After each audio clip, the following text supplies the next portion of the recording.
राजधानी दिल्ली के शाहबाद डेयरी इलाके से दिल दहला देने वाली वारदात सामने आई। यहां पर 20 साल के एक युवक ने 16 साल की मासूम की बड़ी ही बेरहमी से हत्या कर दी। हत्या की यह वारदात इलाके के सीसीटीवी में कैद हो गई। और सबसे बड़ी बात तो यह कि जिस वक्त वो हत्यारा इस वारदात को अंजाम दे रहा था, इलाके के लोग खड़े खड़े बस देख रहे थे। किसी ने भी इस हत्यारे को रोकने की कोशिश तक नहीं की। मृतक लड़की का नाम साक्षी बताया जा रहा है और आरोपी का नाम साहिल है।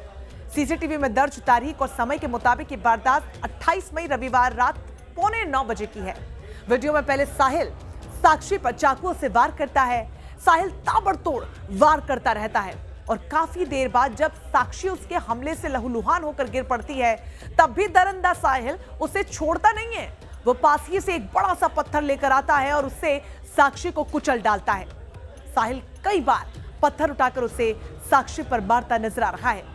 कुछ पल में ही वो आगे बढ़ जाता है और ऐसा लगता है कि शायद अब वो चला गया, लेकिन इतने में ही कुछ लोग वहां से निकलते हैं। लेकिन साहिल है कि फिर वापस लौटकर आता है और फिर पत्थर उठाकर साक्षी पर मार देता है। 1 मिनट 27 सेकंड के इस वीडियो में कई बार लोग आते जाते नजर आ रहे हैं, लेकिन कोई भी इस हत्यारे को रोकने की कोशिश तक नहीं कर रहा।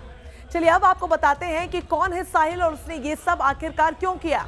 मृतक साक्षी आउटर दिल्ली के शाहबाद डेयरी के ई ब्लॉक की रहने वाली है और रविवार को वो अपनी दोस्त के साथ जन्मदिन के पार्टी में जाने वाली थी।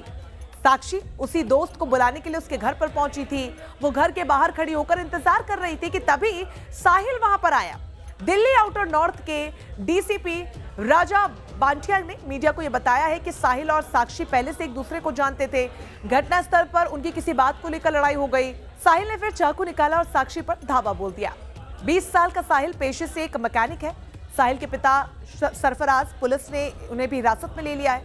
दिल्ली महिला आयोग की प्रमुख स्वाति मालीवाल ने भी इस घटना पर ट्वीट किया। उन्होंने लिखा कि मैंने इतना डराने वाला केस कभी नहीं देखा। 16 साल की लड़की, उसको बीच सड़क पर एक आदमी 40 से ज़्यादा बार चाकू घोंपता है और ईंटों से मार मार कर बेरहमी से उसका कत्ल कर देता है। सीसीटीवी फुटेज साफ दिखाती है कि सड़क पे और पुरुष और महिलाएं चल भी रही हैं, कुछ तो पलट के देखते भी नहीं हैं। तो दिल्ली बहुत ज़्यादा महिलाओं और बच्चियों के लिए असुरक्षित तो है ही, साथ में कितनी ज़्यादा असंवेदनशील हो गई है। और ये सब इसलिए हो रहा है क्योंकि लोगों को डर नहीं लगता। लोगों को लगता है कि इस देश में, इस दिल्ली में महिलाओं और बच्चों के खिलाफ कुछ भी कर देंगे, पर ये सिस्टम, दिल्ली पुलिस उनका कुछ नहीं बिगाड़ पाई। क्रिमिनल हैं, उनके दिल में डर बैठना चाहिए और ये तभी होगा जब हर हाल में सजाएं होंगी, तुरंत सजाएं होंगी, प्रोसेस द्वारा सजाएं होंगी और सख्त से सख्त सजाएं होंगी। और ये ऐसे ही नहीं हो जाएगा। 2 बार अनशन किया है मैंने, तब जाके देश में कानून भी बनाया कि छोटे बच्चों के बलात्कारियों को फांसी की सजा दी जाएगी, लेकिन कितनों को दी गई।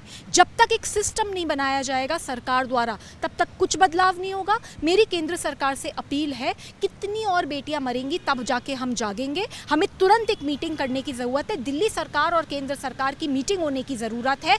तो वहीं दिल्ली के सीएम अरविंद केजरीवाल ने अपने ट्वीट में लिखा, दिल्ली में खुलेआम एक नाबालिग बच्ची को बेरहमी से मौत के घाट उतार दिया जाता है और यह बेहद दुखद और दुर्भाग्यपूर्ण है। अपराधी बेखौफ हो गए हैं, पुलिस का कोई डर नहीं रहा। एलजी साहब, कानून व्यवस्था आपकी जिम्मेदारी है, कुछ कीजिए। दिल्ली के लोगों की सुरक्षा सबसे महत्वपूर्ण है। इस बीच खबर आ रही है कि साहिल को दिल्ली पुलिस ने यूपी के बुलंदशहर से गिरफ्तार कर लिया है और अब पुलिस साहिल से सख्ती से पूछताछ कर पूरी वारदात की गुत्थी सुलझाने में जुटी हुई है। Team news nation.